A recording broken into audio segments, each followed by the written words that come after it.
My mom, 50F, has had a very interesting life, if that's the correct adjective in this sense.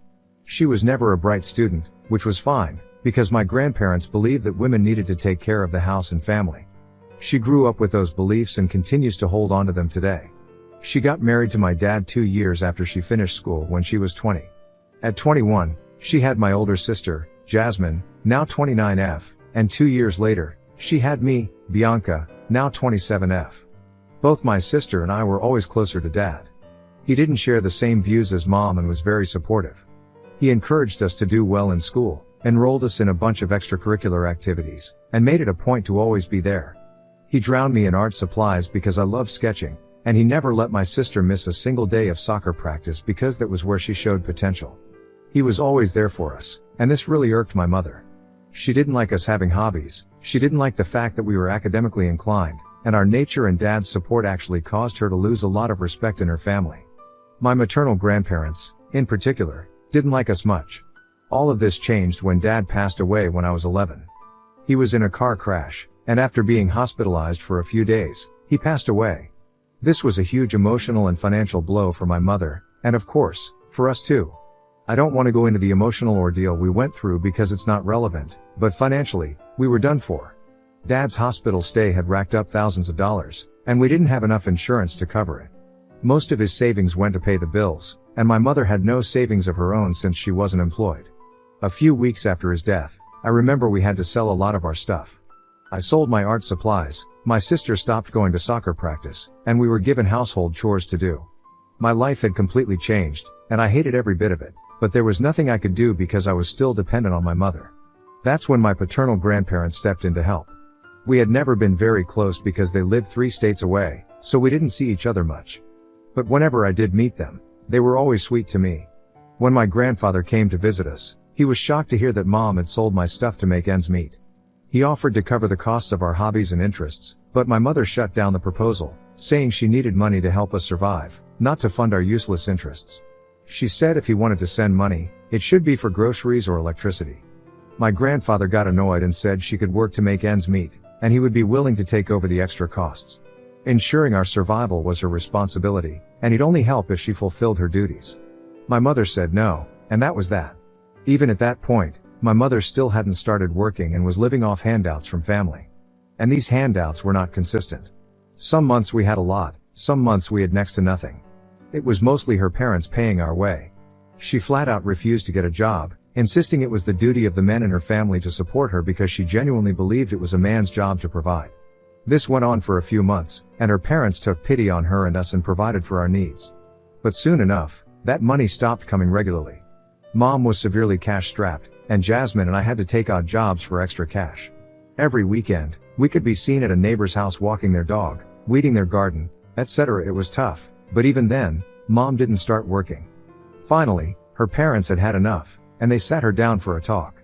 They told her they could no longer support her and us because they had planned to live out their retirement years a certain way, and couldn't afford to take care of us anymore. This came as a huge shock to Mom, surprise, because she had assumed that since Dad had died, it was her father's responsibility to take care of us, since men provide. It was hard to argue with that logic, especially since my grandparents had raised her that way, but now they were changing their tune. They said it was the job of the husband to provide for his wife, and if the husband is no more, then the wife needs to provide for the kids. They were essentially cutting her off because it had been made clear to both my mom and her sister that all their property would go to their brother.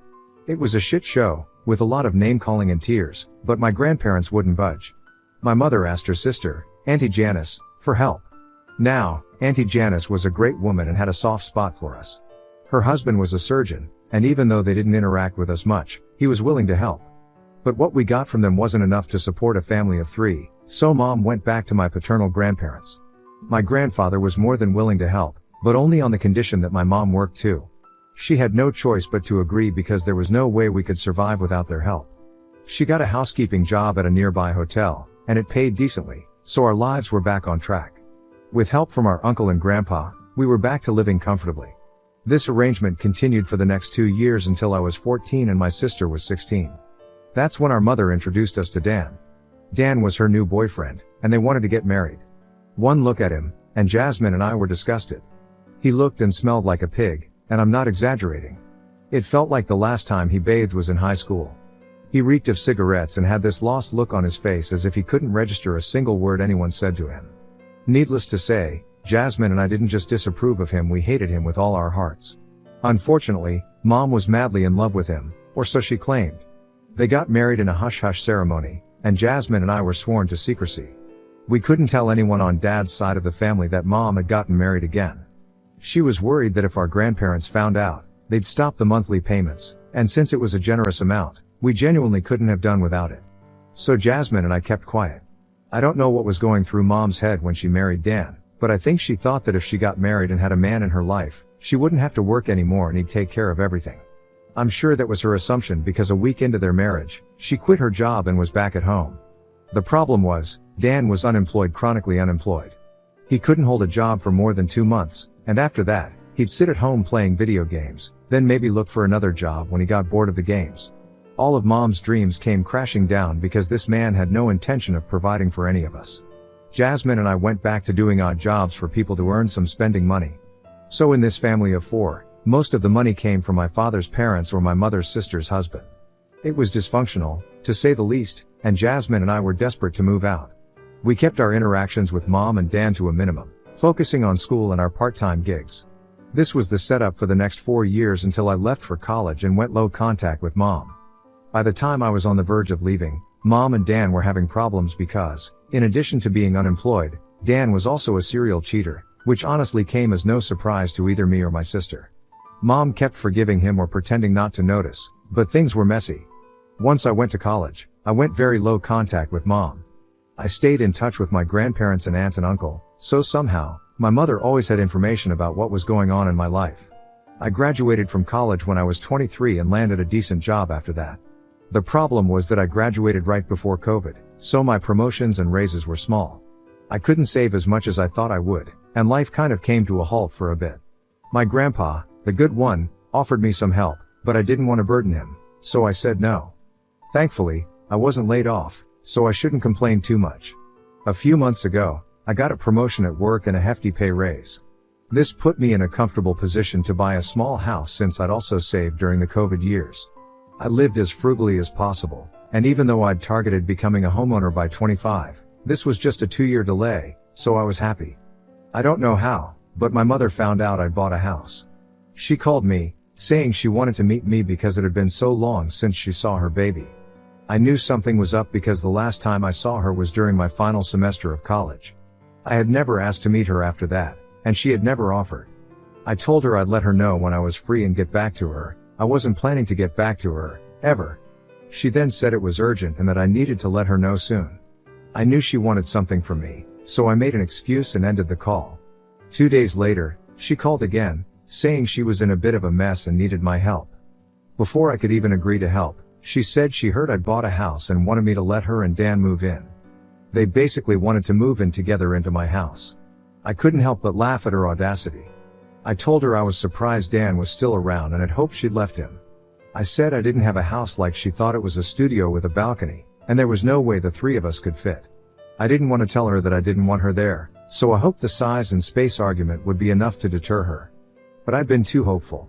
She told me since it was a 1-bedroom apartment, I could vacate it so Dan and she could move in together. I told her there was no way that was happening. I hadn't worked so hard just to have someone else live in my house, plus, I had a mortgage to pay. I told her I'd charge her the market rate for rent, and she lost it. She started screaming at me, saying she couldn't believe I'd take rent from my own mother and that she hadn't raised her daughters to be such leeches. I told her I didn't have time for either her or her screaming, and if she wanted to beg for scraps, she could do it somewhere else. I hung up and blocked her. I called Jasmine to see if Mom had given her a similar call, but she said no. The last time they talked was a month ago when Mom asked where she was living. Jasmine told her she had moved in with her boyfriend and that they were saving up for a house together. I couldn't understand why Mom needed a place to stay in the first place. She still had our dad's old house, the one we grew up in, where Dan had moved in with us. I had no idea why there was suddenly a need for her to move somewhere else. I called my paternal grandparents to ask about the house. That's when I got the full picture of what was really going on.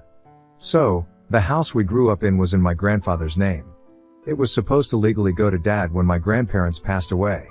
The understanding was that my dad and his brother, our uncle Liam, would each be given a house owned by my grandfather so they could live rent-free. This was to give them a good start in life and allow them to invest in properties for their children. So legally, the deed to our childhood home wasn't in my father's name but in my grandfather's. When Dad died, my grandmother was adamant that Grandpa should keep the house in his name so it could be given to Jasmine and me when we became adults. However, considering Mom was unemployed, Grandpa didn't want to create more trouble for her. I think he also felt bad for her, which is why, when she asked him to, he transferred ownership of the house to my mother. This was done with the understanding that when I turned 25 and Jasmine 27, the house would be given to us. I now believe this is why Mom told us to be careful and not mention that she had married Dan. Word eventually got out, though, according to Grandpa. They found out she had remarried and were upset that she'd kept it from them. That's when they wanted to change the ownership of the house as soon as possible. They insisted that since Jasmine was an adult and I was almost one, they wanted to get the paperwork done to make sure Dan and Mom couldn't do anything with the house. But very conveniently, a few weeks after they made their intentions clear, Mom told them Dan had left her for another woman. She was sobbing uncontrollably, which naturally made my grandparents not want to pursue the ownership issue anymore. Gradually, they forgot about it, and it took a back seat.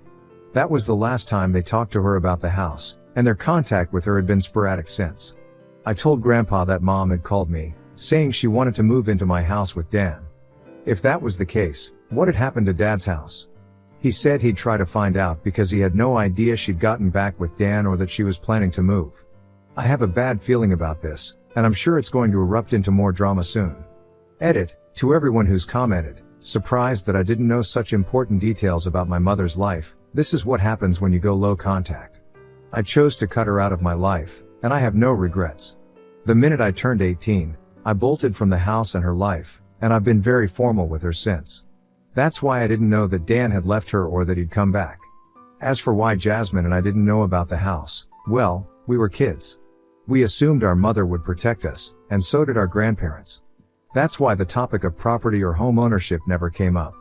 Grandpa and Grandma never thought to discuss it with us because, at the time, we were minors, and they were dealing with our mother, who was supposed to take care of us, not cheat us. As of now, Jasmine and I don't know what happened to Dad's house, but we're going to ask Mom and possibly stage an intervention if it comes to that. I'll keep you guys updated. Update 1. Things are bad. 2 weeks after my first post, Jasmine, her boyfriend, my grandparents, and I decided to meet with Mom and try to see what was going on. We didn't tell her we were coming, so she was surprised when we showed up. The best part? When we went to our house, Dad's house, our childhood home, the door was opened by a young couple. We initially thought they were relatives of Dan's or maybe Mom's friends, but they said they were the owners of the property. I wanted to laugh because I didn't believe them. But what they said was true. Mom had sold the house without informing either Jasmine or me or getting my grandparents' consent. And, interestingly enough, the sale had happened over 6 months ago. Our house had been sold by her 6 months ago on the sly, and now there's nothing we can do. Unfortunately, since the paperwork and transfer of ownership were never completed by my grandparents, she was the legal owner of the house, and it was within her rights to sell it. This has come as a huge shock to everyone, and we all feel betrayed and disgusted. We tried to find out where she was living. It was in some shady neighborhood downtown, in a one-bedroom flat surrounded by junkies. This was Dan's place, and I wasn't surprised. He looks like a junkie himself, so it made sense.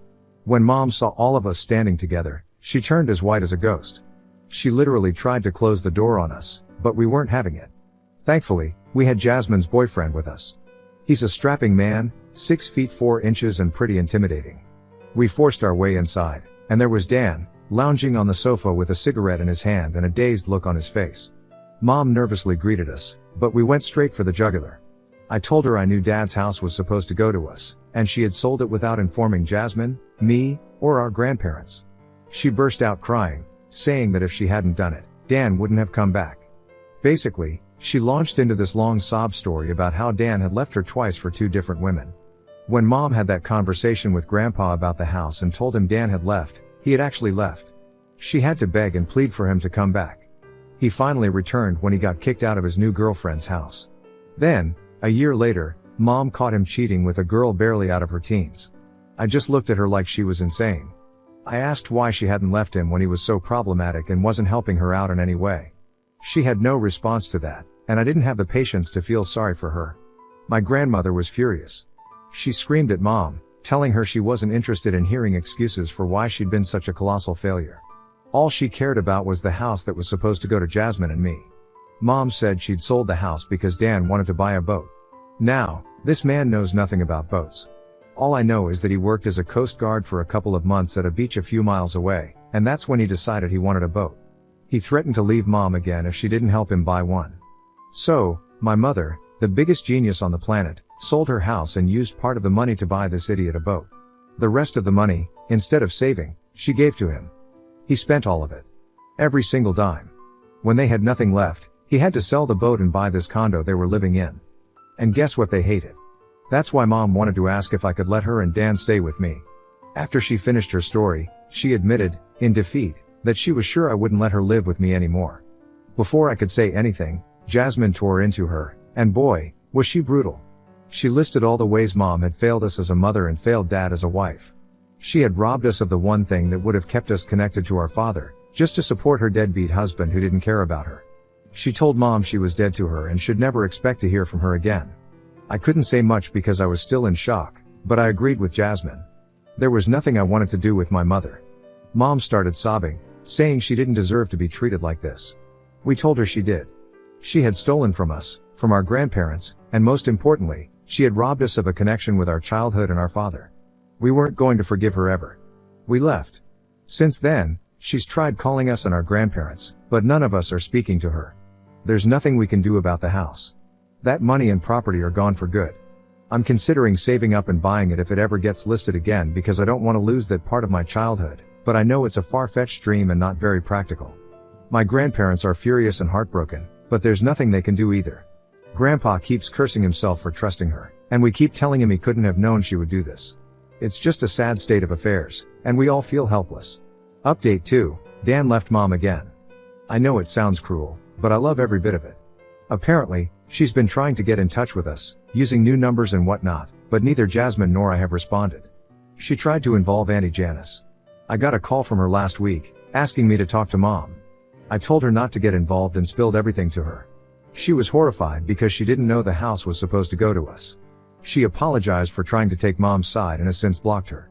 Whatever little updates I got from Mom were through Auntie Janice, and she told me Dan had left her. Mom is now homeless with nowhere to go. Auntie Janice and her husband were initially willing to take her in, but after they learned what Mom did to us, they put their foot down and said no. Yesterday, I got an email from Mom. She basically said she was down and out, homeless, and had nowhere to go. She asked me to let her stay with me while she looked for a job. I know it's a lie. She's not going to look for a job, and if I take her in, she'll never leave. I haven't responded yet because I don't want her here, but I also feel bad about letting her live on the streets. She genuinely has no one who would be willing to help her. I know she brought this on herself, and she's the only one to blame, but I can't help feeling sorry for her. I hope I don't cave because I know if I do, she'll ruin my life. Update 3, I told Jasmine about Mom's email, and she said she got something similar. She hadn't responded either but said that deep down, she was tempted to help her. Jasmine told me she'd support my decision but advised me to think it through carefully because we both know what Mom is like, and if I let her in, she'll control and destroy whatever peace I have. After a long talk, Jasmine knocked some sense into me, thankfully. I ended up responding to Mom. I wrote her a long email, telling her I wouldn't help her, neither now nor ever. I let everything out: the betrayal, the anger, the resentment, and the disgust. I marked her email as spam, so I don't know if she's responded. I did send her contacts for some women's shelters that could help her, but that's as far as I'll go. She has been emotionally negligent and financially malicious our whole lives, and she doesn't deserve our help anymore. I don't know what she's going to do, and I've asked Auntie Janice to keep me out of it. I don't need updates on her life.